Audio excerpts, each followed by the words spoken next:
संवरिया रे ए भोले जोगिया हो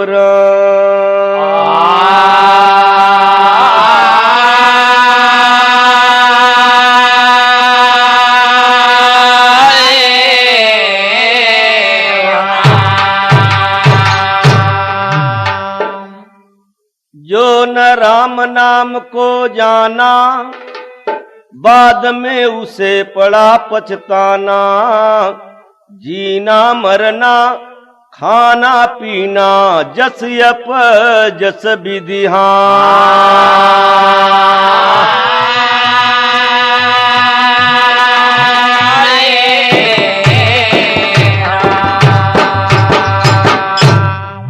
सुने वाले मित्र, एक शेर है। हाय कूर्य अन्यायी था हरिना कश्यप बना, राम के नाम से हरदम जलता रहा। खुद किया दुश्मनी रावण ने राम से, देवी देवताओं के बस में करता रहा। गर्भ की बातें हरदम किया कंसा ने, सुख की आशा लिए हाथ मलता रहा। घट घट व्यापक तूफानी जो जाना नहीं, सत्य के राह से वो फिसलता रहा।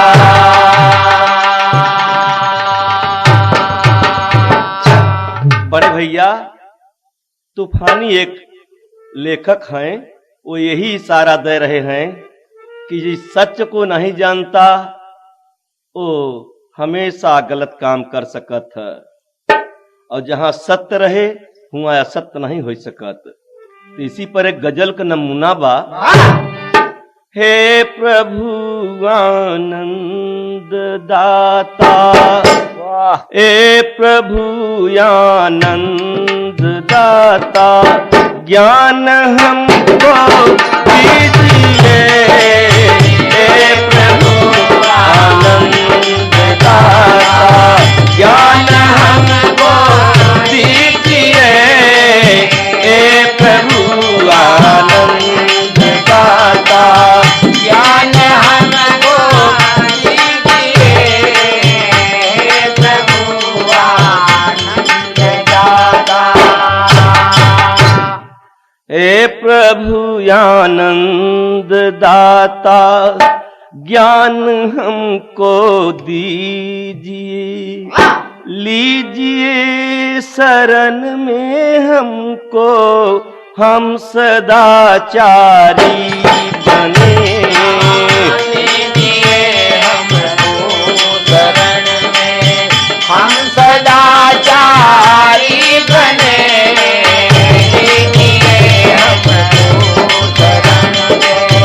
हम सदाचारी बने।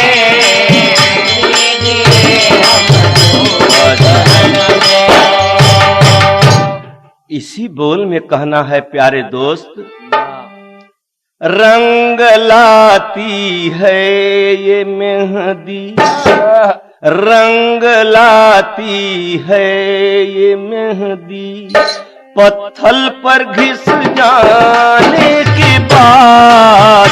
रंग लाती है ये मेहंदी, पत्थर पर घिस जाने के बाद। रंग लाती है मेहंदी, पत्थर पर घिस जाने के बाद। रंग लाती है मेहंदी। कभी भाव दिया कि रंग लाती है जब मेहंदी, पत्थर पर घिस जाने के बाद। होश में आता है, होश में आता है मानो ठोकर खाने के बाद। होश में आता है मानो ठोकर खाने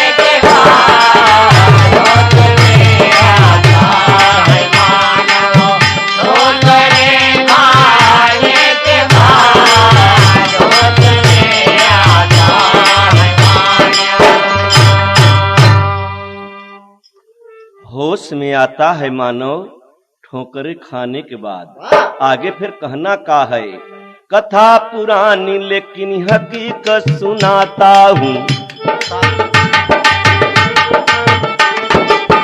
बात पुरानी लेकिन हकीकत सुनाता हूँ। खास यह रामपुर की बात एक बताता हूँ।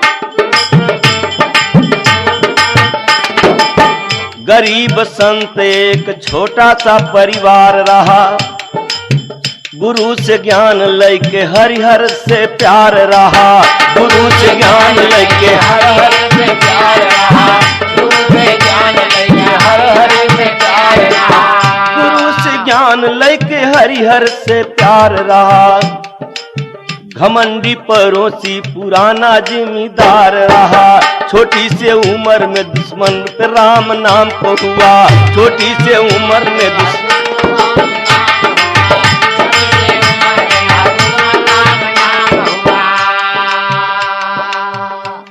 शेर सिंह नाम से बदनाम रहा। एक जिम्मेदार था और गरीब संत का संघत चलता और राम नाम के सब भजन कर रहे हैं सवेरे उठ के।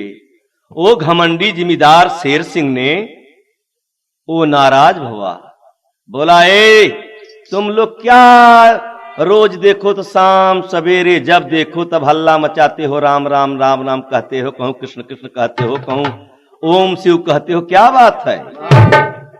बाजी वाह, संत घबराना, संत का हृदय तो बड़ा कोमल और नरम होता कि बाप रे बाप होम करत हाथ जरता, का बात है? कहना का बात? वो बोला शेर सिंह जिम्मेदार ने, जप करते तुम लोग किसका, जप करते तुम लोग किसका, भोरे उठ जाने के बाद, भोरे उठ जाने के बाद, भोरे उठ जाने के बाद, जप करते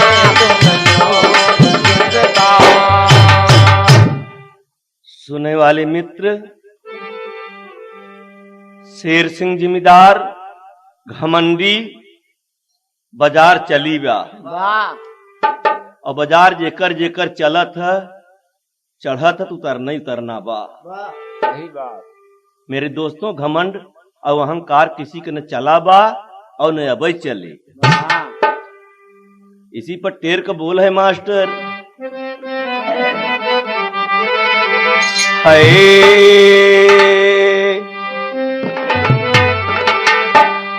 अरे दहाड़ा से रात संगत बीचवा, दहाड़ा से रात संगत बीचवा, अरे राम का बना विरोधी अपन शान बिगाड़े, दहाड़े से रात संगत बीचवा, राम का बना विरोधी अपन शान बिगाड़े, दहाड़े से रात संगत, राम का बना विरोधी अपन शान बिगाड़े, दहाड़े से रात संगत बीचवा,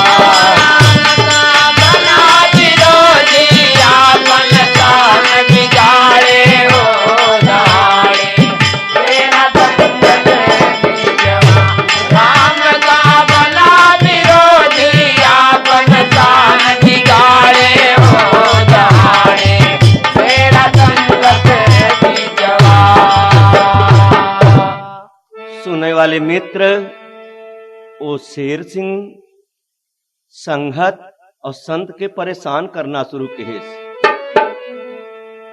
बोला शेर सिंह, झूठा राम नाम क्यों जपते, झूठा राम नाम के जपते, का वह देगा खाना है, लगाते सुबह शाम क्यों, व्यर्थ में समय गंवाना है, ठेस लगी सुनकर यह बातें, संत मन में घबराना है। डर बस संत ने शेरा सिंह से मधुरेश्वर बतियाना।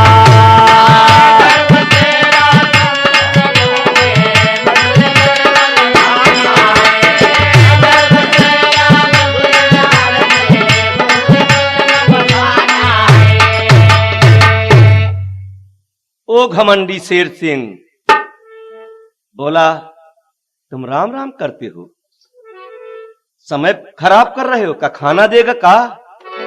संत ने बड़ा विनय के साथ हाथ जोड़ के बोला कि जिम्मेदार भैया, बाबू साहब खाना देता है भगवान।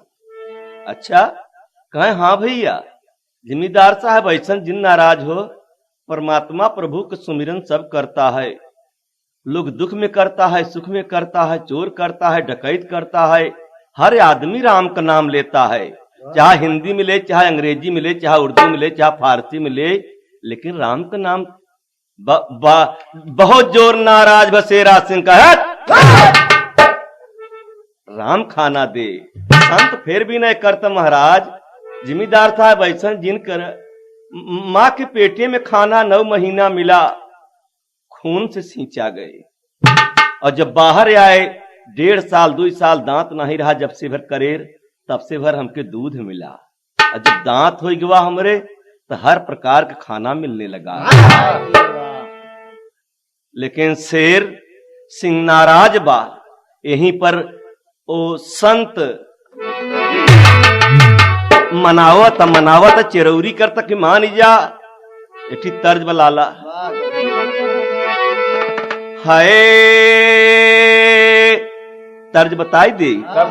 हाय हाय अरे अपने बलमुआ से कहे बारी धनिया,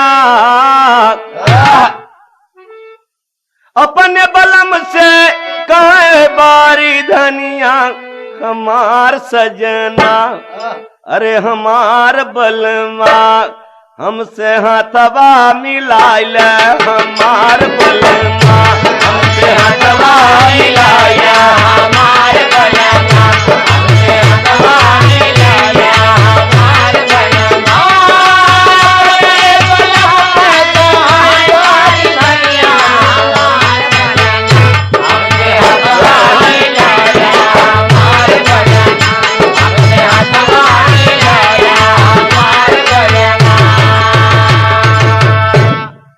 भैया इसी बोल में, इसी तर्ज में कहना है शेर सिंह से, जिम्मेदार से।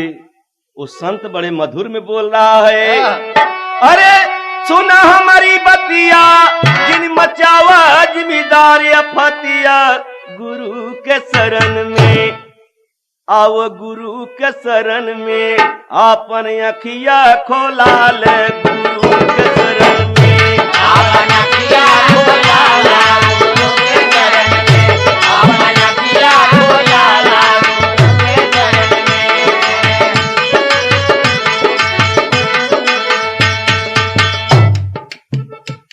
आपन आँखी खोला ले। राम नाम बिना चले एक कौन काम हो, राम नाम बिना चले एक कौन काम हो, राम नाम बिना चले एक कौन काम हो। बिना राम नाम भैया मिले न राम हो, बिना राम नाम भैया मिले न राम हो, बिना राम नाम भैया मिले न राम हो। बिना राम नाम के आराम नहीं मिल सकत। अरे यहाँ महतावा, अरे अपन बिगड़ी बना ले, गुरु के शरण में अपन गुलशन सजाव, गुरु के शरण में गुलशन सजावा, गुरु के शरण में अपन गुलशन सजावा, गुरु के शरण में।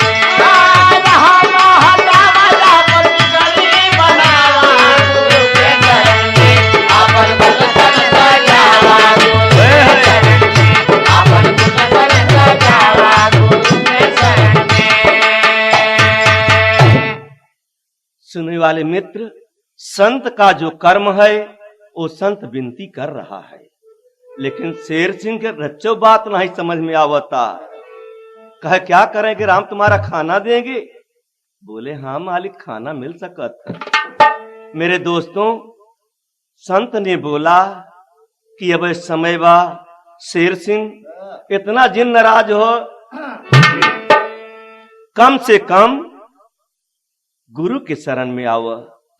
शेरा सिंह बिगड़त हैं, यहीं पर एक प्रमाण देता। संत ने बोला कि शेर सिंह बाबू,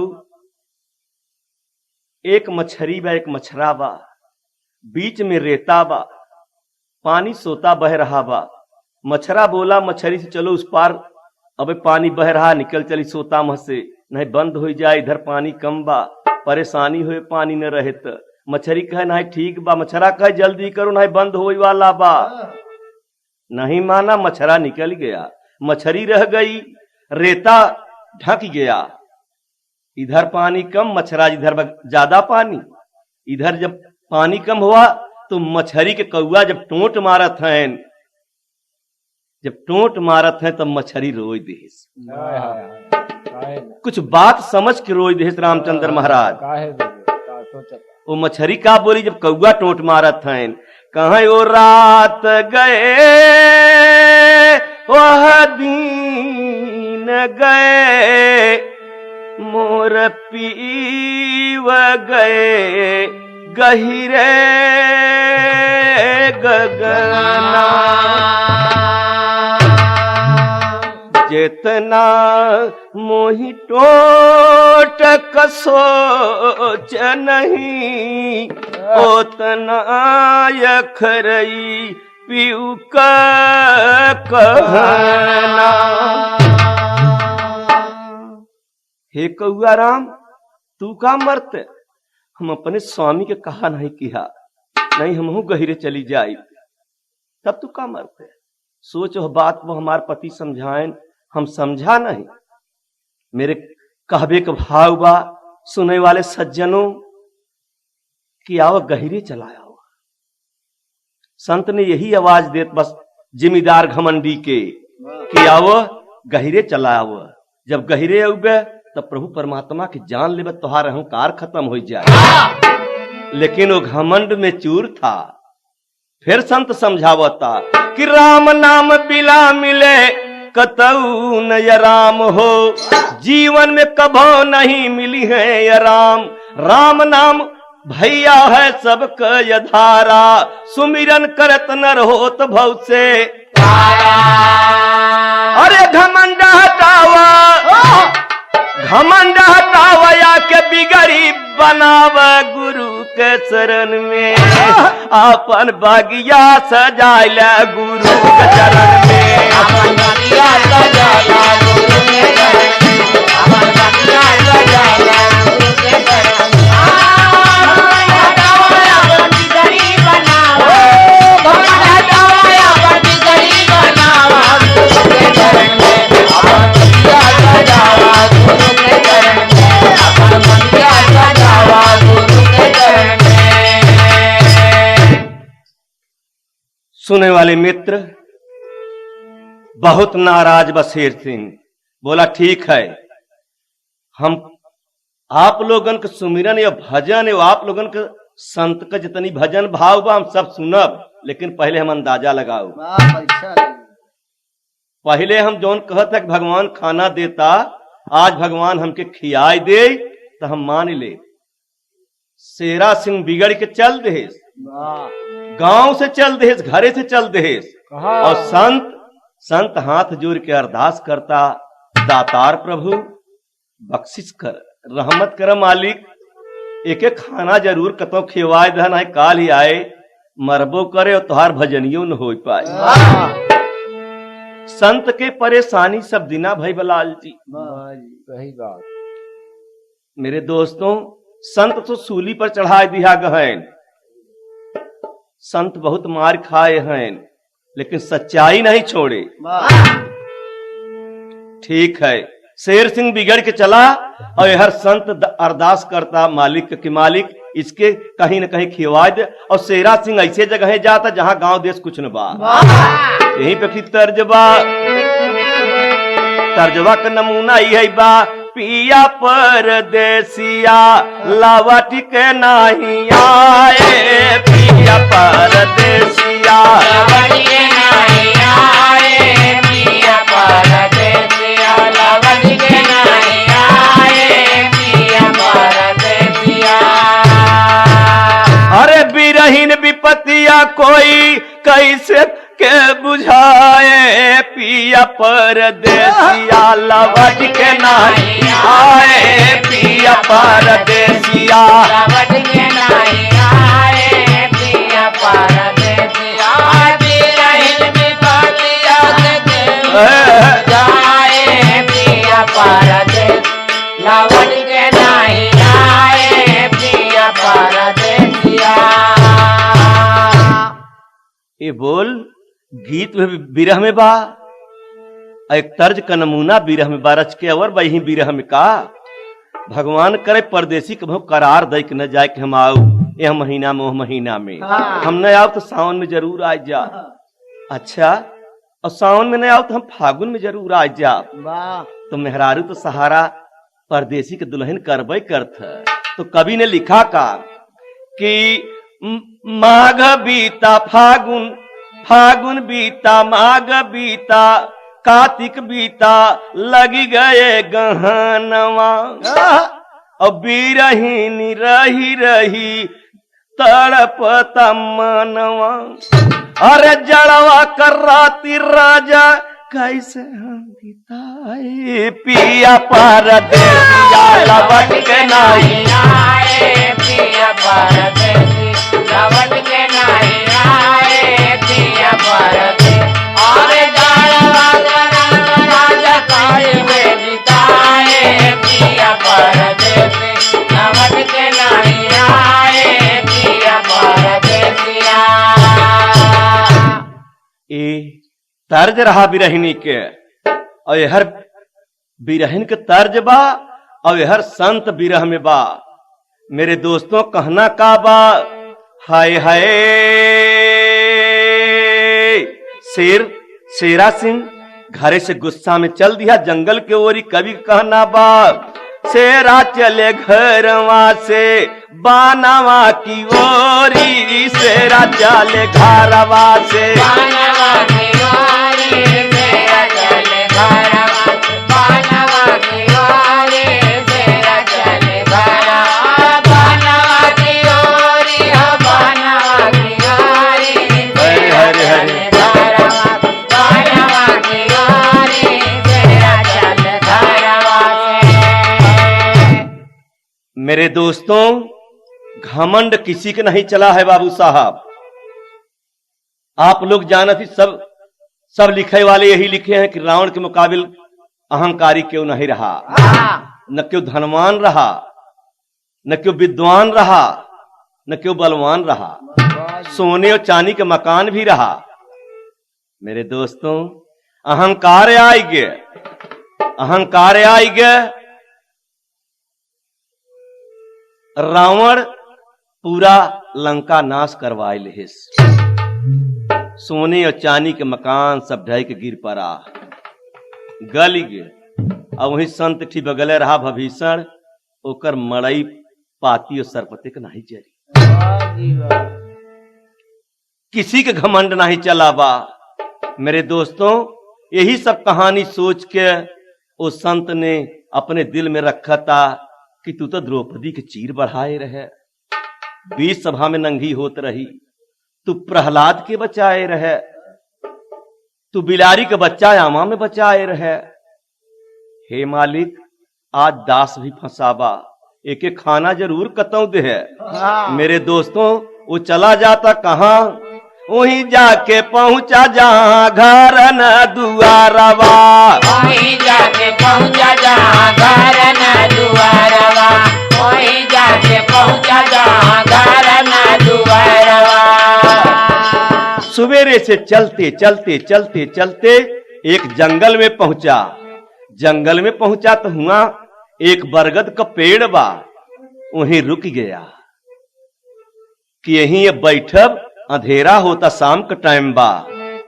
देखी भगवान एकर कैसे खाना देतीन, और खाना न मिला तो काल सवेरे अच्छी मरम्मत करब। संतराम भजनी राम के। मेरे दोस्तों, वहीं जाके पहुंचा जहां घर न दुआरवा, और एक ठी साधु मंगता पहुंचा पेड़वा के तारवा।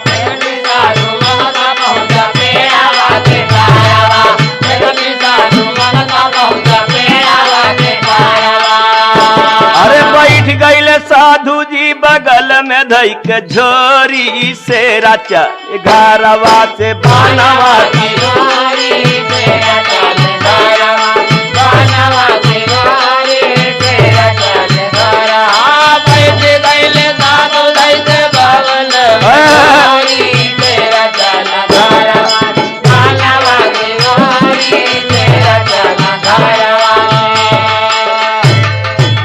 भैया।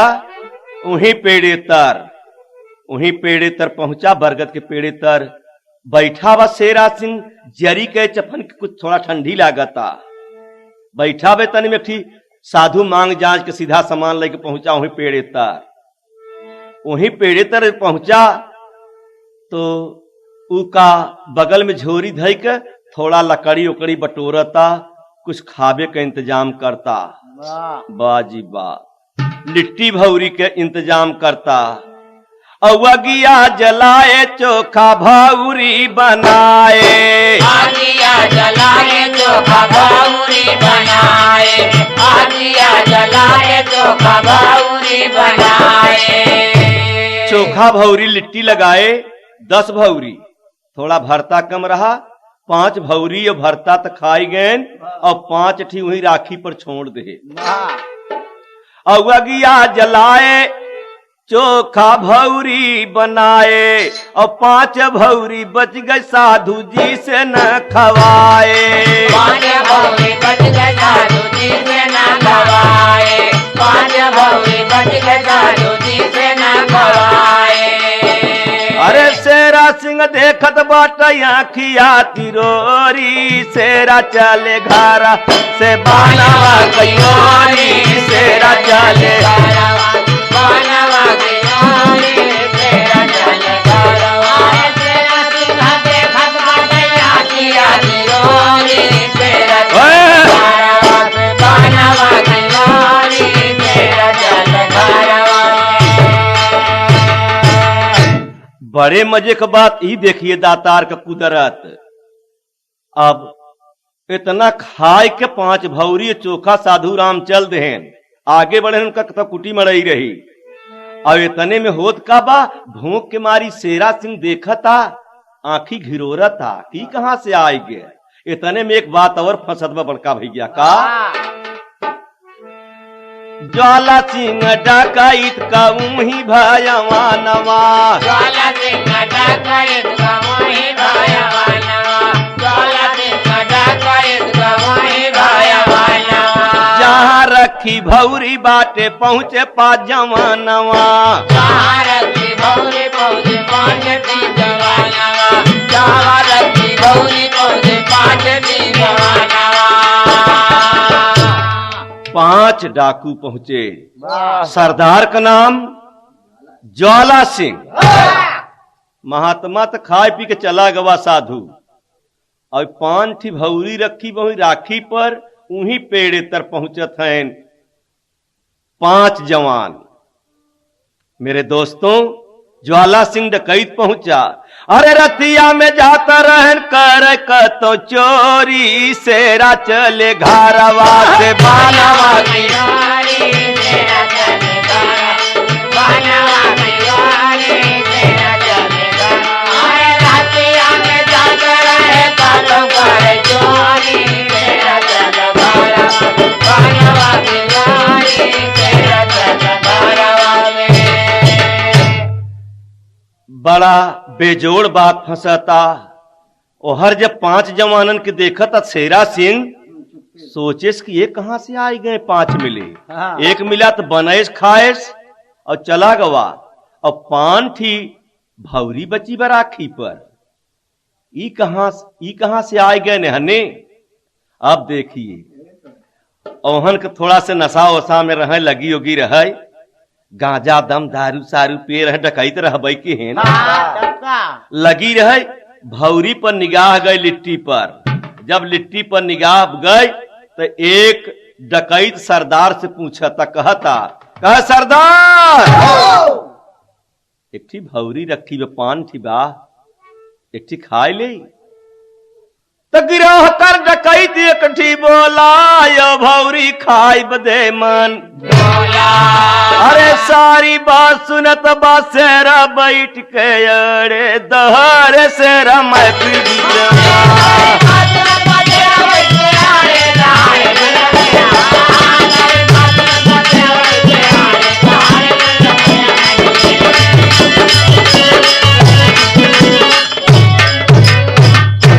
ज्वाला सिंह। जब एक डकैत बोला कि भौरी खाए के मन कहता सरदार जी, बोला ज्वाला सिंह है नंबर 1, इसमें राज है, तुमको क्या पता है? कै भौरी है? बोले 5। कहा ये 5 में जहर मिलाया है, सरकार के तरफ से 50,000 रुपया के इनाम भी बा कि जे हन डकैतन के पकड़ ले 50,000 रुपया मिले, चाहे जिंदा ले आओ चाहे। तो 5 जने मौत के घाट उतर जावे। नंबर 2 यही कहीं होगा, इसमें राज है, जहर मिला, बस CID लगी बा पीछे, कहूं न कहूं ये लिट्टी में जहर मिला है, इस बाटी में। तो कहना बका हाय। ज्वाला सिंह बोला, अरे रखी भौरी कोई नहीं याद, खाला दाल में काला बा। और ज्वाला सिंह के भव की तन में ज्वाला आग में काला बा।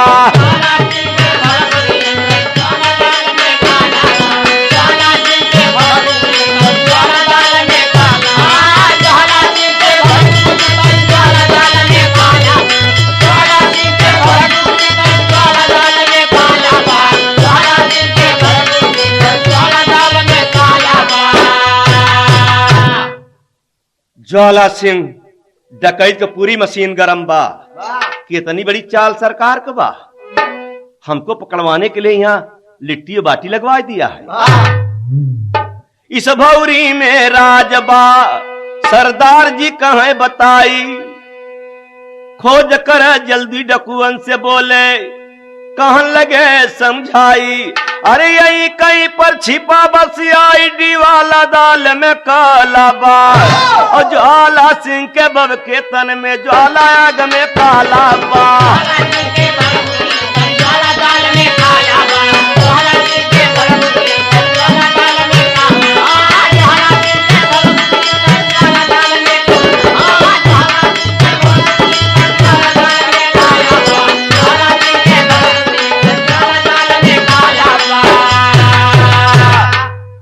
तब शेर सिंह की पूरी मशीन हड़ाई उठी।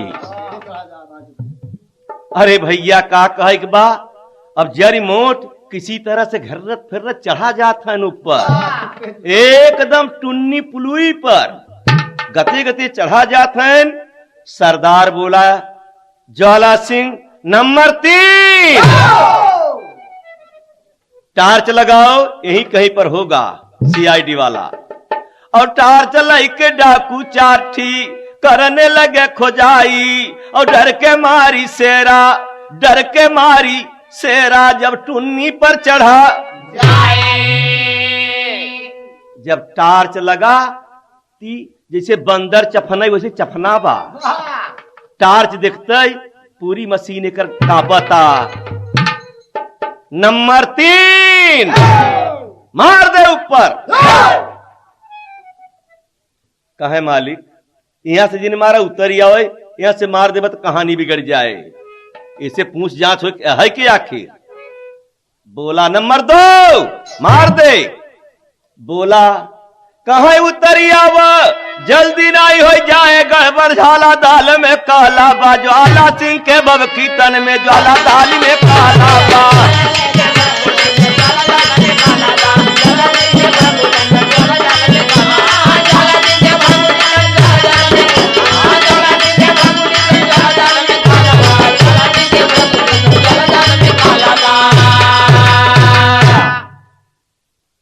डर के मारे किसी तरह से कांपत हिलत हिलत अब ओकरे मर्ज पकड़े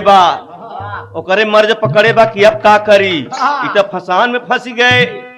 किसी तरह से उतरा, पेड़ के जब नीचे आवता हाथ जोड़ता, इतने में तो एक सरदार ज्वाला सिंह बोला नंबर 3 मारो साली। वह एक चाटा ओकर तो मशीन ऊपर को उड़ी गई। कहा ये जौन लिट्टी लगाए है जहर मिलाए खा के लगा कांपे खाप कहां रह गए। पूरी मशीन तो गरम बा, थूकना ही बा और सुखे भरता न फरता, खाली सुखे 5 लिट्टी रखे। कहे समझत नहीं है 5 लिट्टी है, 5 जने के मारे के पदे रखी बा। जब कहे ना तब 2 ही हाथ। कहे देखो सरदार बोला देखो तुम लोग नंबर 1 2 3 4 देखो ये नहीं खा रहा है। वह उठा के एक बाटी महे में जबरदस्ती यहीं पर 2 लाइन आल्हाबा। अरे ज्वाला सिंह सोचई अपने मनवा में लागन हो भैया, और रही रही सुमिरई लागन सुन ले भगवान।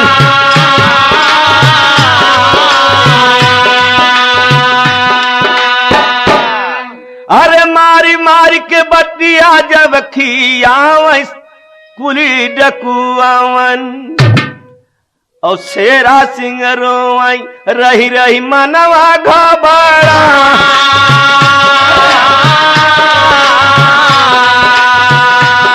सूखी भौरिया न खवाई शेरा सिंह सी, आजू भगवान दिए हम केहू फंसा।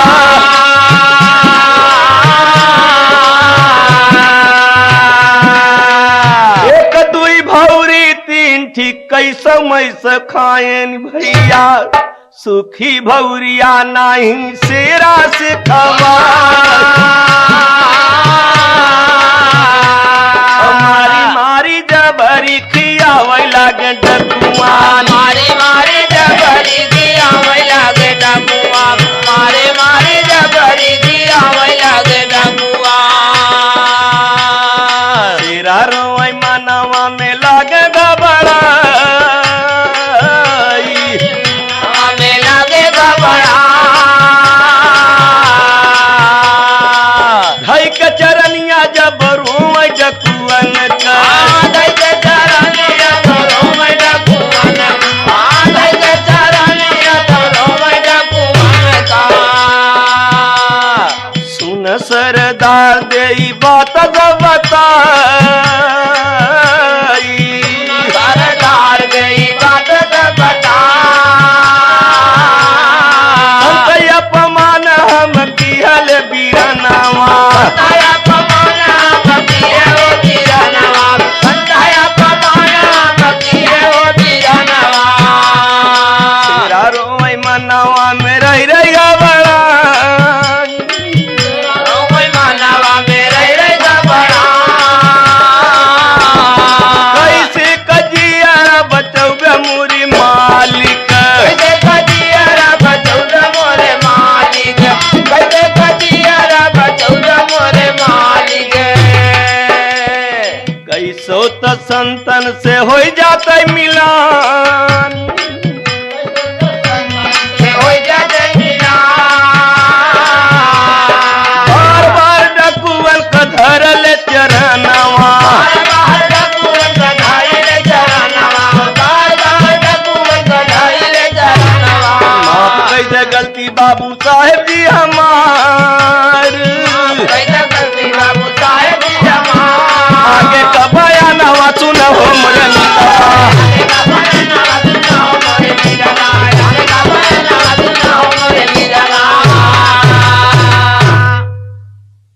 शेरा सिंह डकुअन का पांव पकड़ के रोवता, सरदार हमके माफ कर दे, हम संत अपमान किया, संत अपमान ई फल हमके मिला, इतने में दुई भौरी बची बा। वह बंदूके के कुंदा उठाए के दुई कुंदा उहो दोनों पांचों भौरी लिलात नहीं रहा सुखाई। एक तो दिन भर बिना पानी दाना का रहा। मेरे दोस्तों पांचों भौरी खाए के वह दो लात और ऊपर से करी मोहे के बले गिर पड़ा। रोवे लगा, रोवा के भाग यहाँ से। यह जंगल में पेड़ तरफ कहो देखा बे भाई के टांग उचाट डाला। सरदार डाकू जब बिगड़ा हिया समझ लग शेरा सिंह का पिछवार खराब कुल खराब हो गए मशीन मार। ये कैसन चीज या सबसे बड़ा अपमान जो संत का अपमान करता है उसके परमात्मा साथ नहीं दे सकते। चोरन के साथ दे सकत थी, डकुअन के साथ कुछ दे सकत थी, लेकिन संत के अपमान जो करता होकर साथ दातार बिल्कुल नहीं दे। सही बात। इसलिए किसी जगह कहा भी है कि राम नाम सब कहे ठगयो ठाकुर चोर, लेकिन बिना प्रेम रीझत नहीं तुलसी नंद किशोर। राम नाम सब कहत यहाँ प्रेम, लेकिन लगावा बिना प्रेम रीझत नहीं। मेरे दोस्तों शेरा सिंह रोई के और तरे मुंह लटकाए के 12 बजे रात मार देह कलथा था, मार पीट पाए रहे। तारे मुँह कह के डेरात हनुमान चालीसा पढ़ चलाया जय हनुमान ज्ञान गुण सागर जय कपीस तिहु लोक उजागर तेरा नाम तका तका अपन बड़बड़ात की चलाया वो कहे। अब पहुंचत कब है? सूर्य निकरत घर पर। सूर्य निकरे पर घरे पर पहुंचत है और वहां पर संत का विचार चलते रहे। राम सुमेर संतन का विचार संगत चलता। सत्संग कौन संगत? सत्य का। जैसे कवि ने लिखा है कि एक घड़ी आधी घड़ी आधे में पुनियाद और तुलसी संगत साध की कटत कोट। तो दिना जो गद्दी पर बैठा रहे वो विचार यापन देते रहे और कम से कम सैकड़ों आदमी बैठ के हाथ जोड़ के वो प्रवचन सुनत हैं। विचार ही देते रहे कि भगवान के पाने के लिए के नहीं चाहत, के नहीं प्रभु परमात्मा की चाहत, सब चाहत थी। मेरे दोस्तों कहना भी बा कि जन्म जन्म मुनि जतन कराही और अंत राम कही आओ। यही भगवान के पाने के लिए महात्मा फरीदा ने जंगलों में तपस्या किया। 12-12 साल दाना पानी छोड़ के तपस्या किया। 12-12 साल पानी पी के रहा। राम मिले नहीं मिले। कहां मिलेगी? किसी ने बता दिया कि कहूं नीचे अपन मुड़ करके और ऊपर पांव लटकाए के तुम रहो 1 साल। देखो राम मिलता है। बहकाने वाले जटने वाले तमाम लोग मिला करते हैं। वो बेचारा फरीदा उसका पांव एक कुआं में, कुआं के मलारे के ऊपर कहो पीपर बरगद का पेड़ जामिया हुआ था। वहीं पेड़े में अपन लस्सी से पांव बांध के लटक गवा नीचे मुड़ करके। मेरे दोस्तों 1 हफ्ता बीतत 15 रोज बीतत एकदम बिना खाए पिए निर्जीव। कौआ लोग देखें कि तो मुर्दा है कोई, और फरीदा का सर नीचे ऊपर पांव एकदम निर्जीव। कौआ लोग सोचें कि मुर्दा आया। पहुंचे कौआ लोग टोटे से उचार लागे नोच नोच खाए। फरीदा रोई दिया।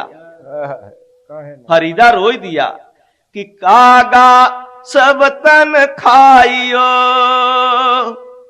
कागा सब तन खाइयो, चुन चुन मेरी मांस।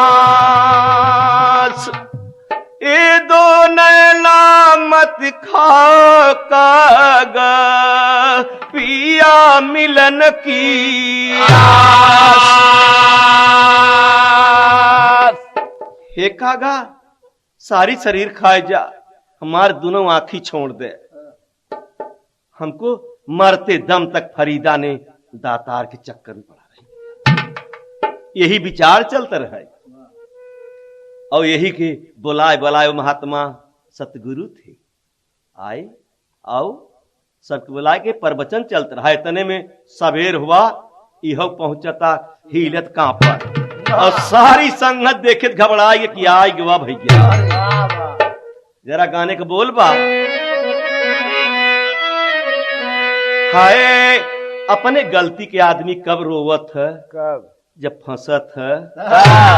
अरे बाप रे बाप, जीतवे पर क्यों नहीं रोवत? ना कभो देखे है मुकदमा जीते वाला कभो रोवत है? ना तू हंसत है जौन हार गवा बा। रोवत और का कहत का बा जौन हारत हम मुकदमा?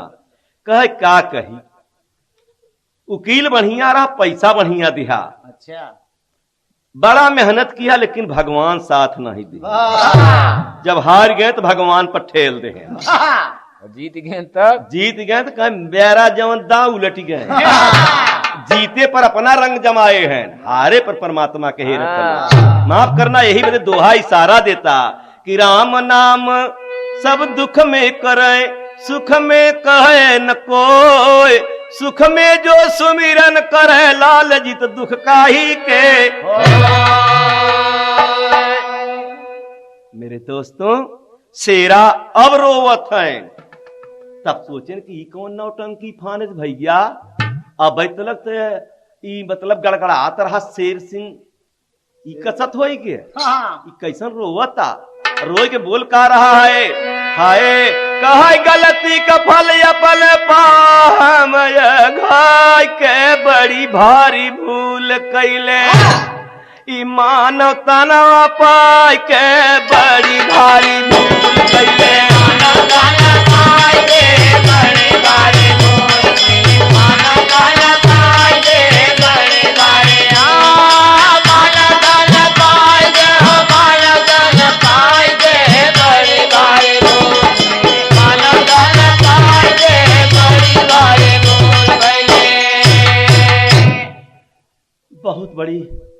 बहुत बड़ी भूल किया। और राम नाम बिना उड़े कतहूं न धूल हो। राम नाम बिना उड़े कतहूं न धूल हो। राम नाम बिना उड़े कतहूं न धूल हो। अरे राम नाम बिना उड़े गर्दा नहीं धूल हो। और बिना राम राम भैया खिले नहीं फूल हो। बिना राम नाम भैया खिले नहीं फूल हो। बिना राम नाम भैया खिले नहीं फूल हो। अरे गलती हमार हम कहबै संत से बुझाई के बड़ी भारी भूल हो गई।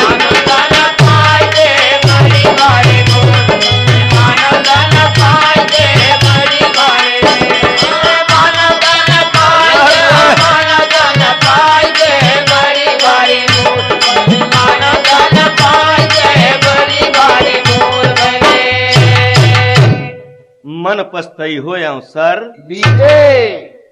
यह काम पहले कैले होते तो डकुअन से काहे मार खाते डकुअन से।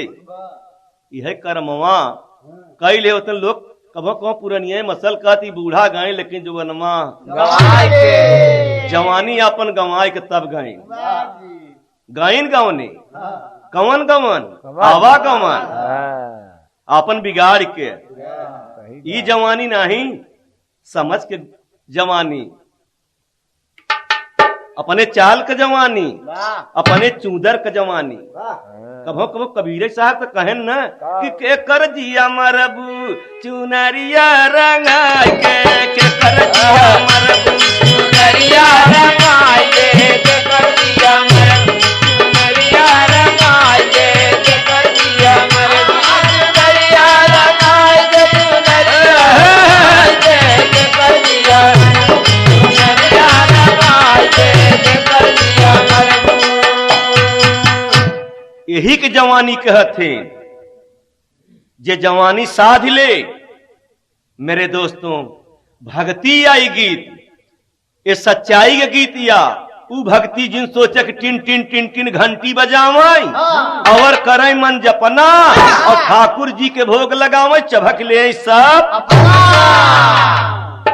ये भक्ति न हो, भक्ति सेवाया। वो संत पहुंचा, इतना डांट डूट के गर है, तब पांव पकड़ के सेरा का रोने लगा संत। संत का दिल हृदय तो बड़ा कोमल होता कि हमार पड़ोसी है, कुछ भी हो, हमार जिम्मेदार है, कुछ भी हो, ये रोवत का ही है, का बाता बतिया काया। तो कहत है हमके माफ कर दे।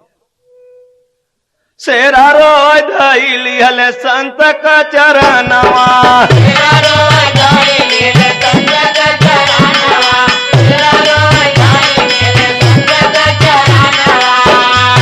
अरे सेरा रोय धई के बाबूजी संत का चरणवा, आज भइले दुनिया में भारी अपमानवा। आज भइले दुनिया में भारी अपमानवा, आज भइले दुनिया में भारी अपमानवा।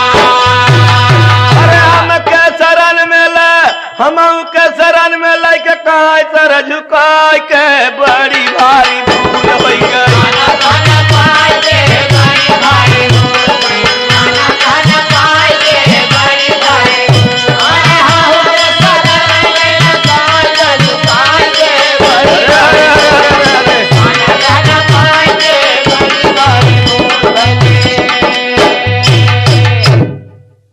संत का हृदय राम चंद्र बड़ा कोमल होता। कोमल और दयालु होता है।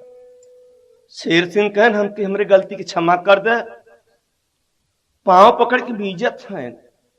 संत ने बोला, अरे आप इतना दुखी न हो महाराज, कहे नहीं, हमको भी अपने शरण में ले लीजिए, हमको भी अपने शरण में ले लीजिए। ठीक है महाराज, हम शरण में आपको ले लेते हैं, लेकिन हमके राम दिखाओ। कौन से राम? राम रमत है सब जान रमेश्वर राम, सर्वत्र राम, अखंड राम। गीता में कृष्ण अर्जुन से कहे कि हम सब में हैं। कबीर साहब ने कहा कि हम नजदीक में हैं। तुलसी असूर, रविदास, मीरा सच्चाई की जान के दुनिया में नाची और आज इतिहास लिखा गया। उनका गीत भजन होता।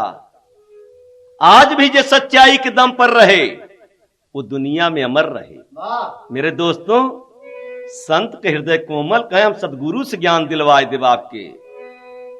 का करते हैं? राम नाम के देवावत है। कौन राम नाम? राम नाम की लूट है, लूट सके जो लूट, अंत समय पछताएगा जब प्राण जाएंगे। लैली है ज्ञान भज लगे निरंकार हो, लैली है ज्ञान भज लगे निरंकार हो, लैली है ज्ञान भज लगे निरंकार हो। अरे लैली है ज्ञान भज लगे निरंकार हो, और दुखिया गरीबवन से कर लगे प्यार हो। दुखिया गरीबवन से कर लगे प्यार हो, दुखिया गरीबवन से कर लगे प्यार हो। अरे जानी गैल हरि से बोले, जान गैल हरि जी के बोले, मन लगाए के बड़ी भारी भूल भैली। खाना पाए के बड़ी भारी भूल भैली, खाना खाना पाए के बड़ी भारी भूल। मामा तना हरे हरे हरे हरे हरे बड़ी भारी भूल भैली, खाना खाना पाए के बड़ी भारी भूल भैली। सुनने वाले मित्र, बड़ा खुशी में सेरा से माल का कमी नहीं रहा। सत्संग के अपने दरवाजे पर हजारों हजारों के प्रसाद खिलाए। वाह, गाना बजाना होता, हम पाई गईले आज अपने नगरी में पावा भगवान हो, आज अपने नगरी में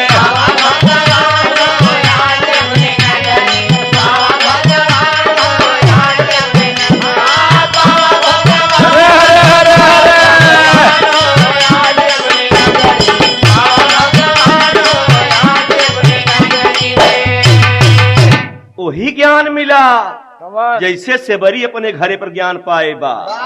परोसे में तो घर रहा महात्मा का ज्ञान प्रचारक महात्मा बगले में रहा और पाई गए ज्ञान खुशी में नाचवर गावाई और लड़कन के अपने दूल्हिन के धीरे में बतावाई।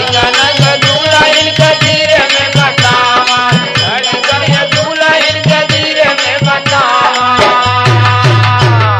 हरि जी के पाई गईले गाँव, हरि जी के पाए गाँव लागे खुशी मनाए के बड़ी भारी धूल हो गई।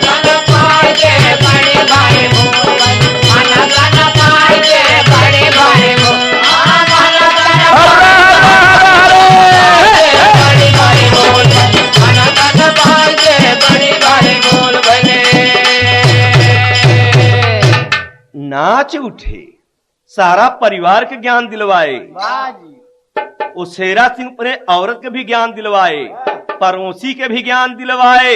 इसी खुशी में आखिरी गीत में होत का बा, सावन लग प्यार का रिम जिम बरस रे सावनवा, हरि मिलनवा भइले ना।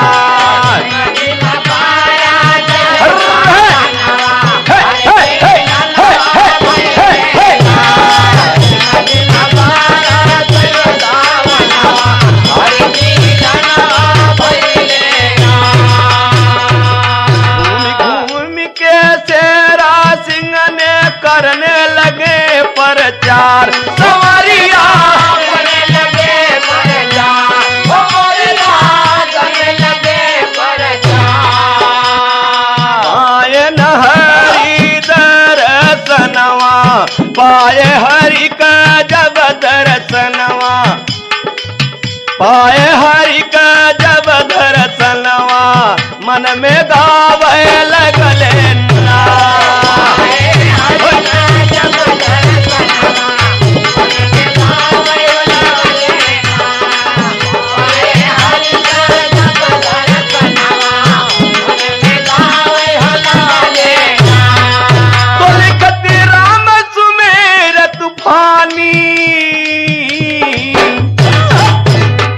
गीत में करते नहीं बेई रामा रामा रे हो मरे रामा, रामा रामा रे हो मरे रामा। विद्यासागर देख सत कथा से काढ़े हो